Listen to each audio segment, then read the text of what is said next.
1992 жылы кезектен тыс Қазақстан мұсылмандары діни басқармасының екінші құрылтайы өтті. Бұған себеп болған басты жағдайлардың бірі мүфтиятта болған келеңсіз оқиға мен Қазақстан мұсылмандары діни басқармасының ішкі жүйесін реттеу және соңғы 2 жылда атқарылған жұмыстардың есебін беру болатын. Ол қазіргі Абай атындағы опера және балет театрында өтті. Алматыда Қазақстан мұсылмандар діни басқармасының тарихына көз салатын болсақ, ең толымды, ең көңіліме ұнаған, бірақ енді мүлдем керемет деп айтуға болмайды, бірақ та басқа өткен құрылтайларға қарағанда шоқтығы биік құрылтай деп 1992 жылғы құрылтайды айтар едім. Құрметті соңынан ерген өсек аяң неше түрлі айыптаудың бәрінің негізсіз екендігін айғақты түрде дәлелдеп жауап берді. Осылайша жиналған барша құрылтай депутаттарының бір ауыздан қолдауымен Қазақстан мұсылмандары діни басқармасының бас мүфтиі болып сайланды. Бұл құрылтайға көп адам шақырылды. Бүкіл Абай опера балет театры толып отырды лықсып. Ол жерде тек имамдар ғана болған жоқ. Ол жерде діни танымы бар, ескілікті ақсақалдар, жер-жерден сондай бір дінге жанашыр ол қауымдар да шақырылды, зиялы өкілдер де шақырылды. Осы екінші құрылтайда мүфти Қазірет Ратбек Қажы Нысанбайұлы соңғы 2 жылда атқарылған іс-шаралардың есебін толық баяндап берді. Сонан соң Түркия мемлекетіндегі жеке газет қоғамының қожайыны арнайы Қазақстан мұсылмандар діни басқармасы үшін 9.990 доллар беріп жіберген болатын.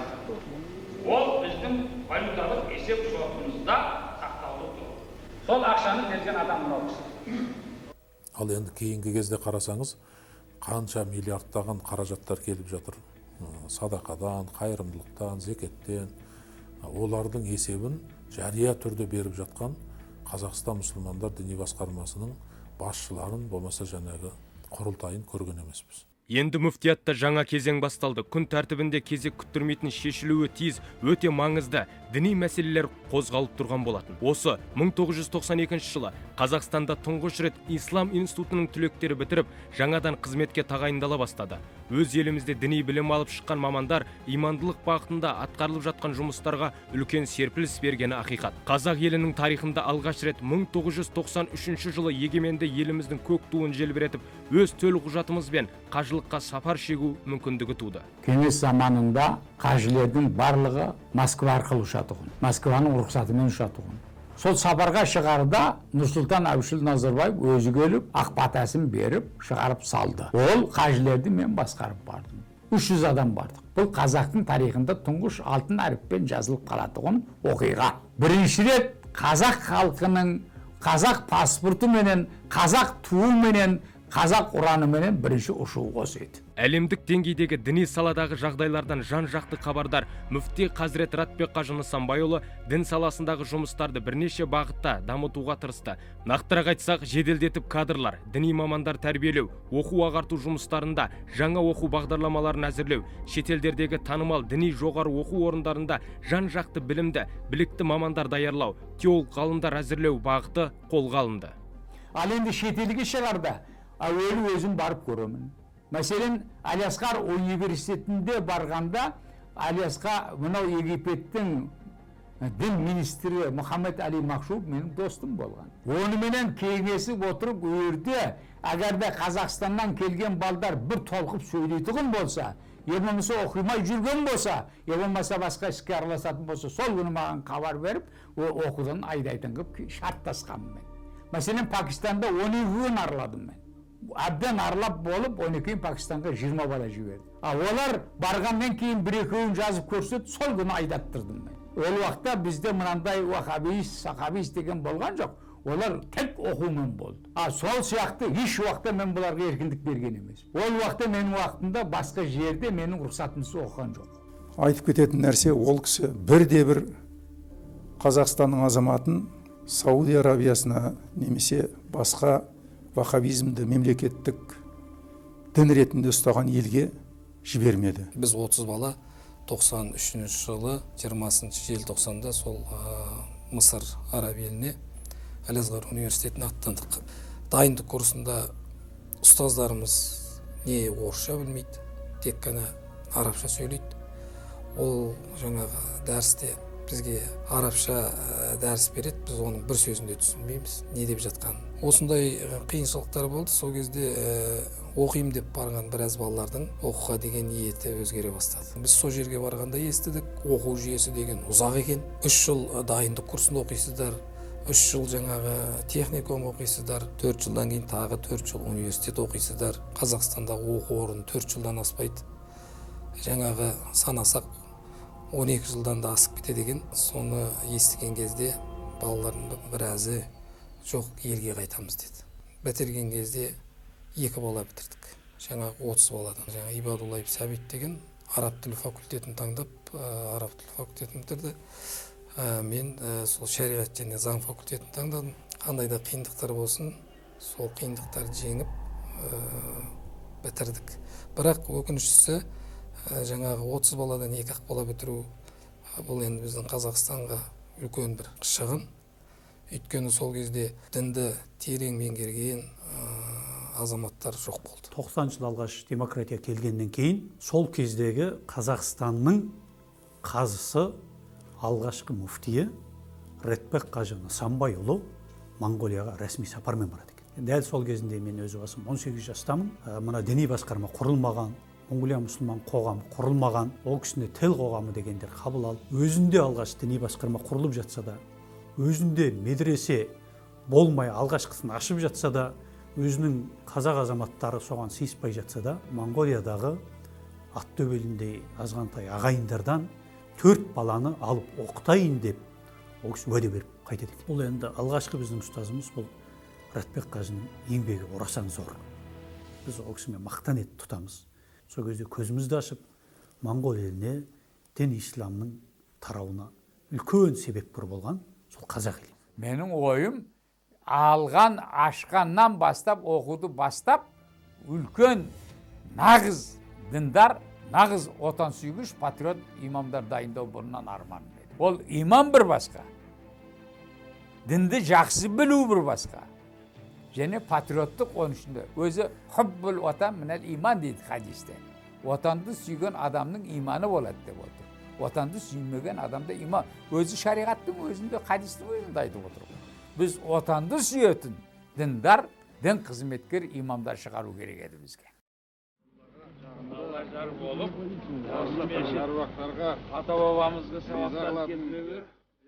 Қазақстандағы ескі мешіттерді жаңғырту, жаңа мешіттер салу жұмыстары жолға қойылып, түрлі деңгейдегі мешіттер бой көтере бастады. Алғашқылардың бірі болып, елбасының тікелей қолдауымен Шамалғандағы Алматы қаласындағы мешіттер іргесін көтерді. Осы мешітті иманға толып халқымыздың ынтымағы нығая берсін. Осы мешіт құт болып Нұрекеңнің атын Алатаудың шыңында көрсете беруге. Ол уақытта Нұрсұлтан Әбішұлы Назарбаев министрлер советінің төрағасы. Мен Нұрекеңге бардым, Нұреке, мен мешіт салғым келеді. Сол үшін маған рұқсат берсеңіз. Қайерден деді. Сол мешіттің орны. Жоқ, мен басқа жерден берейін, биік жерден. Сөйден салыңыз. Жоқ, мен айттым, нақ осы жерден саламыз. Неге? Мынаяғы көк базар, мынаяғы саяхат, әнері метро болайын деп жатыр.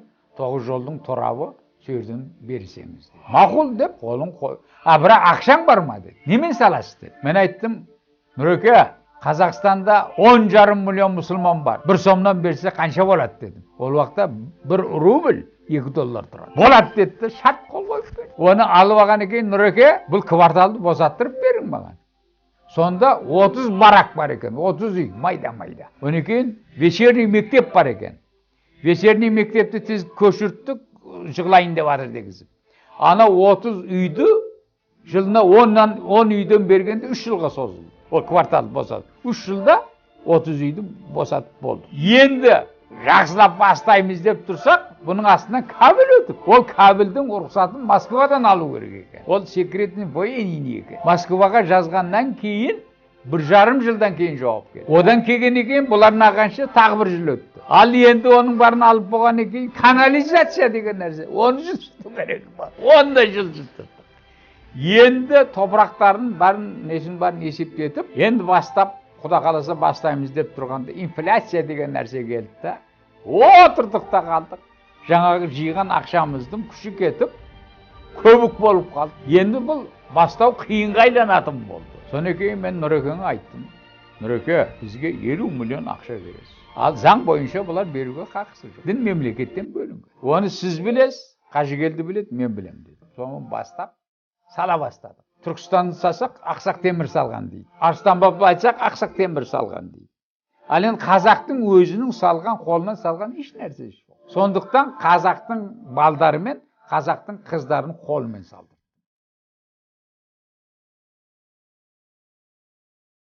Еліміздің барлық облыстарындағы мешіттердің жанында діни сауат ашу курстары ашылып жұмыс істей бастады. Әрбір елді мекендерде шағын мешіттер бой көтеріп, жастар әдет ғұрыпқа, салт дәстүрге, діни мәселелерге толығымен бет бұра бастады. Болашақты бағдарлай отырып, Орта Азияда ең үлкен рухани білім ордасын Алматыда салу жоспарланды. Осыған орай Египет Араб Республикасымен келісе отырып, Қазақстанда ислам әлеміндегі атақты аса беделді Әл-Асқар университетінің филиалын ашу жұмыстары басталып кетті. Мұхаммед Али Мақсум, Египеттің дін министрі, Нұрсұлтан Әбішұлы Назарбаевты Египетке шақыруға 1 жыл бұрын келеді.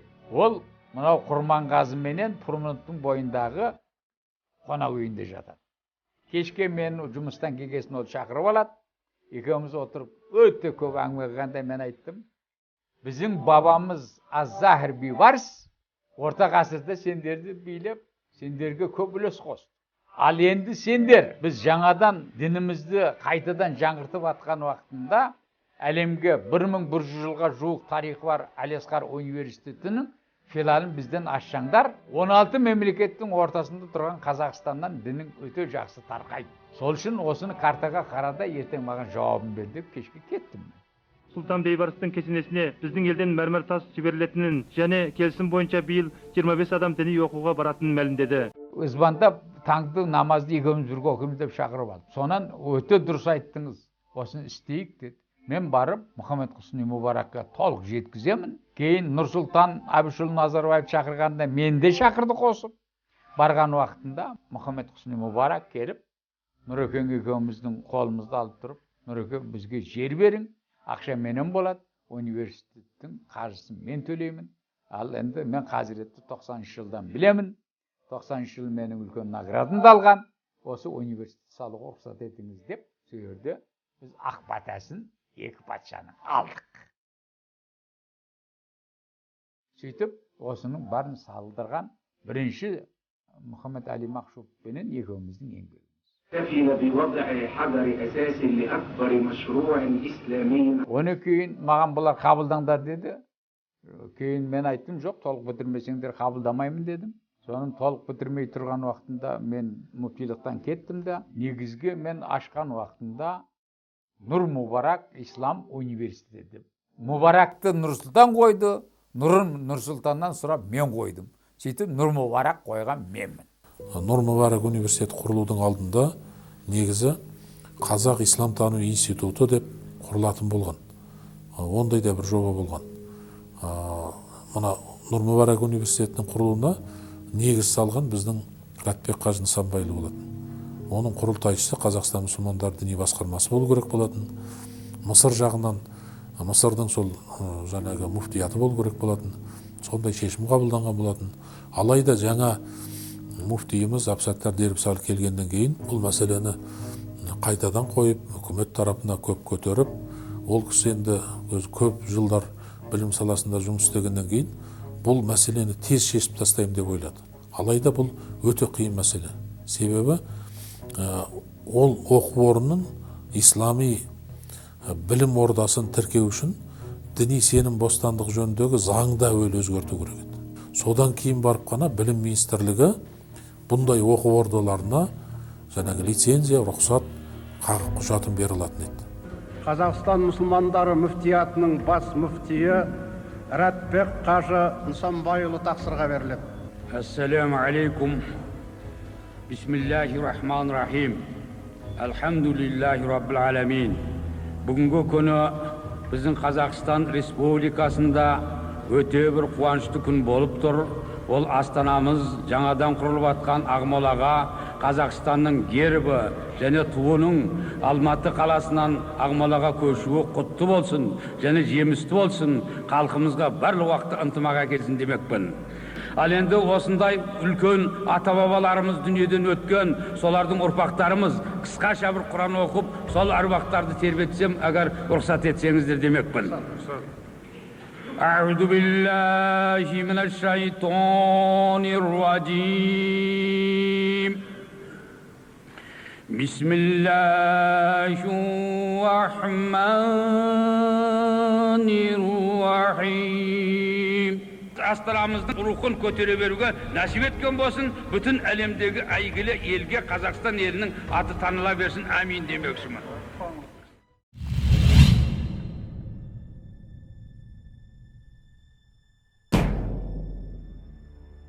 Еліміз енді ғана егемендігіне қол жеткізіп, бағыт-бағдарын айқындау, жауапты кезеңінде тұрғанда имамдардың атқаратын жұмыстары аса жауапты болатын. Мемлекетіміз осындай қиыншылықтардан өтіп жатқан кезеңді пайдалана отырып, жат пиғылды топтар бұл уақытты өздерінің жеке бас мүдделеріне пайдаланып қалуға тырысып баққаны белгілі. Біздің үкіметке, парламентке, елбасыға Қазақстандағы діни сенім бостандығы және діни бірлестіктер туралы сонау ескіде алғашқы тәуелсіздіктің алғашқы жылында қабылданған өте жалпақ шешей заңды өзгертуге, оның ішіне түбірлі өзгерістер енгізуге еш пәрмені де болмады, күші де болмады, басы да бірікпеді.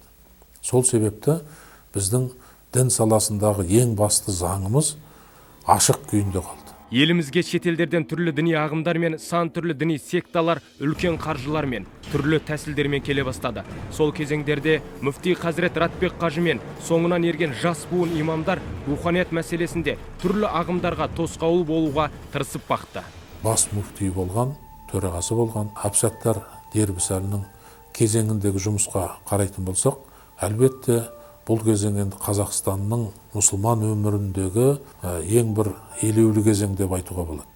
Елеулі кезең дейтініміз, Қазақстан мұсылмандар осы кезде дінге айрықша ынта білдірген кез еді. Бұрындарда болды, бірақ та бұл кезең айрықша ұмтылып, жастарда, жас үлкендерде, жасамыстарда, мешіттерге, діни ордаларға, соларға топ-тобымен, лек-лекімен ағылып келе бастаған кез болады. Ал енді тап осы кезеңнен бастап Қазақстанға түрлі террористік, лаңкестік, исламның ішіндемін деген түрлі небір жат ағымдар, радикалды ағымдар осы кезде айқын кіріп кетті.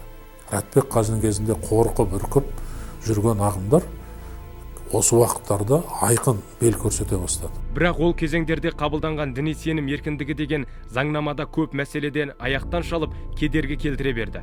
Осы заңның аясында шетелден келген діни секталар мүмкіндігінше тамырын тереңге жайып, өз қатарларының санын арттыруға тырысты.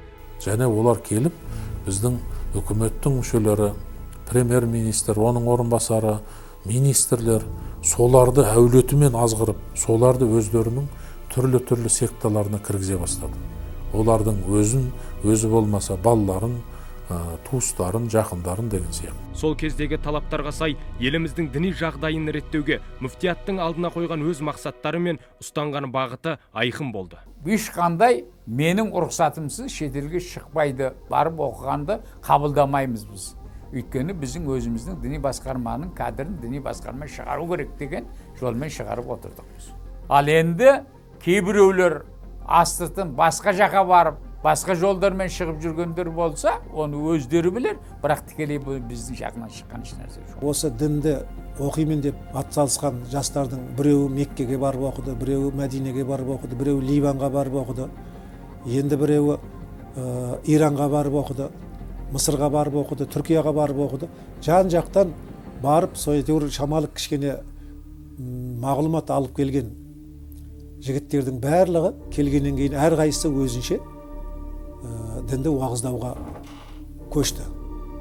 Бірақ өкінішке орай осының арты әрқайсысының алған білімдеріне байланысты, әрқайсысының өзінің мектептеріне байланысты, соның бәрі Қазақстанға жиналып келгенде бір жүйеге түспей түрлі ағымдардың пайда болуына жол ашты.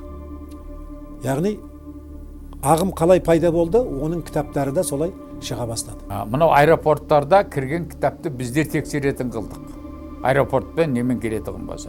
Бірақ Бұлар астыртын басқа жолмен кіргізіп кетіп қалды кейін. Ол ешқандай несіз басқа жолдармен әкеп тарата бастауға өтті. Аэропорттан келген кітаптардың көбісі ұсталып қалды. Мен көремді жаптырып тастаймын. Ал кейін астыртын басқа жолдармен өткізе бастады кітапта. Баспасөз саласын дамыту мәселесі де күн тәртібінде қаралып, мүфтияттың жанынан рухани танымдық, дін ағартушылық бағытындағы газет журнал шығару жолға қойылды. Сондықтан өз заманында 2000 жыл мен 2012 жылға дейін қазақ ислам әдебиеті қалыптасты деп мен айта аламын. Сол кезде біздің көптеген баспаларымыз пайда болды. Мына діни басқарманың жанынан шығып атқан Ғибрат баспасы, мына мұсылман журналы, Шапағат Нұр, тағы да көптеген баспалардың көпшілігі осы кезеңде пайда болып, осы кезеңде көптеген діни әдебиеттер шығарды.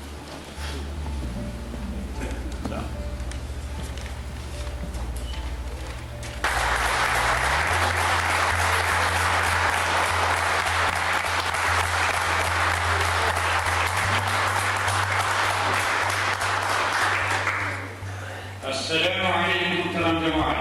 Kurultayga bu gün adam saylandı.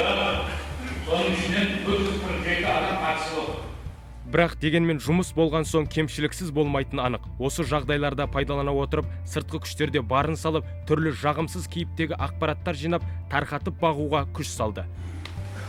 Еліміздің барлығымыз мынау мандатты көтеріп былай ашылсын деп көтерулеріңізді сұраймын. Бұл әрине сыртқы жауларға ұнамады, ол айдан анық. Сондықтан Рәтбек қажының артынан көптеген көз, аңду, теріс мағлұматтар жинау басталды.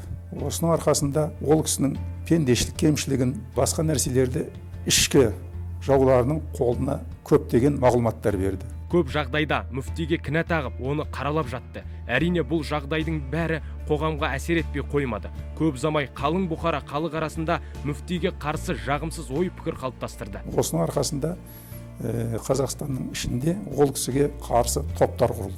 Марқұм жаңағы Алтынбек Сәрсенбаев сол 2004 жылы Жас Алашқа сұхбат берген. Сол сұхбатында журналист сұрайды: сіз Рәтбек қажыны орнынан құлатып, мүфтиліктен алдыртып, орнына Әбсаттар Дербісәлін әкепсіз ғой деп. Сонда жаңа Алтынбек Сәрсенбаев марқұм, ол кезден тірі ғой. Сол айтады: иә, мен оны әкелген болатынмын. Рәтбек қажы Нысанбайұлына компроматтарды, түрлі жаңағы оның істеген терістер бәрін жинап, не сіз орныңыздан кетесіз, не болмаса мына істердің бәрі қылмыстық іс болып қозғалады дедім. Содан кейін ол кететін болды. Оның орнына Әбсаттар Дербісәлін ұсынған менмін, оның қызметке тұруына да жағдай жасаған менмін деген ашық әңгімесін айтқан. Әрине, мемлекетпен біз діннің арасы бөлектеп қанша айтқанымызбен де, біз жаңа мемлекет құрып жатқан кезде біз бір-бірімізден өте алшақ бола алмайтындығымызға сіздердің де біздердің де көзіміз жетті. Геосаясатқа байланысты елдердің арнаулы қызметкерлері бұған үлкен атсалысты. Оны біреу біледі, біреу білмейді. Біздер оны анық білеміз. Соның арқасында Әбсаттардың дәуірінде Рәтбек қажы Нысанбайұлына қудалау басталды. Ағамыздың жіберген олқылығының арқасында ол кісінің ізбасары болып, СССР-дің Шығыстану институтының түлегі Әбсаттар Дербісәлі мүфтилікке келді. Оны да алып келген күштердің бірі жаңағы айтып отырған сыртқы күштер. 2000 жылдарда білесіздер, қоғамдық өмірімізде үлкен қиыншылықтар болды, экономикада табыс табу көздерінің азайған кездері болды. Сол кезде шеттен келген түрлі үлкен қаражат мүмкіншілігі барлар, олар өзінің секталарына протестант болсын, басқа түрлі ағымдар болсын, болмаса исламның атын жамылған лаңкестік ұйымдар болсын, солар өз-өздеріне өте үлкен қарқынмен тарта бастады. Дербісәлі бас мүфти болып тұрған кезде Рәтбек Нысанбайұлын қасына алып, көптеген мәселелерді ақылдасып шешсе, қазіргідей олқылықтар болмас еді. Ол олқылықтар мыналар: бізде исламның толып жатқан деструктивті ағымы елге еркін кіріп, еркін жайлап кетті. Соның нәтижесінде өздеріңізге белгілі 2012 жылы Ақтөбеде, Ақтауда, Атырауда, Таразда, Астанада қан төгіске дейін алып келді. Алғашқы мүфтиіміз Рәтбек қажы Нысанбайұлының жұмысына баға берсек, әлбетте ол кісі діни ілімі бар, араб тілін жетік білетін, әлемдегі мұсылмандардың ахуалынан толық хабардар, Кеңес одағының коммунистік тәрбиесінің қатал бақылауынан, сыннан өткен адам болғандықтан, ол кісі көп жұмыстарды өте абаймен бір жақты, бірақ өте бір жақсы айтатынымыз, ол кісі 10 жыл бойында да шариғат мәселесіне келген кезде ол кісі қатып қалатын. Бұл шариғаттан мен ауытқымаймын, бұл шариғат деп жаңағы сондай тұрып алатын. Ол ең үлкен ол кісінің жаңағы жетістігі болатын. Қиын қыстау заман болғаннан кейін, өтпелі кезең болғаннан кейін жұмыс қатесіз, кемшіліксіз болмайды. Бұл жерде мен Рәтбек Қажы Нысанбайұлының өзінің орнына белді, мықты, сенімді жеткіншектер дайындап үлгермеген, дайындауға мүмкіндік болмағаныма соған тоқтағым келеді. Мысалы, ол кісі Қазақстан Республикасының парламентінің мүшесі болды. Сол кезде облыс имамдарын, облыстың наиб имамдарын, аудан имамдарын жергілікті билікке араласатындай жағдай жасау керек еді. Бір облыс имамы, бір аудан имамы депутат болды, жергілікті мәжіліске деген мағлұмат жоқ бізде. Осы бір кемшілік деп есептеймін. Екіншіден, өзінен 10 жас кіші, 20 жас кіші, 30 жас кішілер азаматтарды болашаққа дайындау керек еді. Осыны осы кісі үлгермеді. Оның себебін мен екі нәрседен көремін. Біріншіден, бұл кісі бәріміз сияқты кеңес үкіметінің құрсауланған заманында қалыптасқан азамат, сол мүддеде, сол елге, сол жүйеге қызмет істеді және адал қызмет істеді. Бұның барлығы халықтың мүддесіне қызмет деп түсінуіміз керекпіз. Жоғарыдан бұл кісіге нұсқау болмады. Біздің өзіміздің Қазақстан мемлекетінің арнаулы қызметтерінен де ол кісіге білендей нұсқау. Оның себебі төңірегіне жинаған азаматтары кейін өзінің әлсіздігін көрсетті.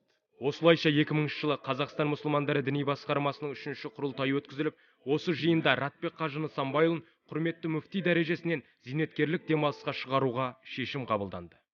Құрметті алқа мүшелері, еткен еңбекке, баға бергендеріңізге, істеп атқан ісімізді дұрыстап бағалағандарыңызға мен өте қуаныштымын.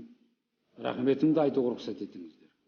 Мен сіздердің алдарыңызға шыққанда 1975 жылы Либия университетінің шариғат және заң факультетін бітіріп келгеннен кейін осы Алматыда дінді басқаруға келгенмін. Сонан бері менің дінде істегеніме биыл нақ 25 жыл болыпты. Мен 25 жыл дінді басқарып келемін. Ал енді оның ішінде ыстықта, суықта, қуанышта, реніште болды.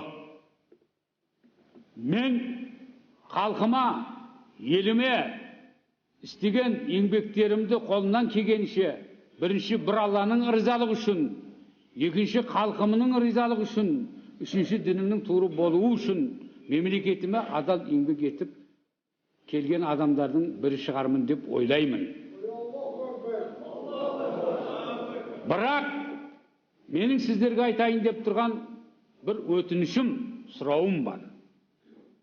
Ол өтініш сұрауым, мен осы өткен жылға дейін менің қан басымды көргенде врачтар таң қалады. Үсті 120, асты 80, сіз әлі жігітсіз дейді. Қазір 200-ге дейін көтеріліп кетеді. Оны кейін қант деген нәрсе шықты. Осы сияқты нәрселер қазір маған әсер етіп жатыр.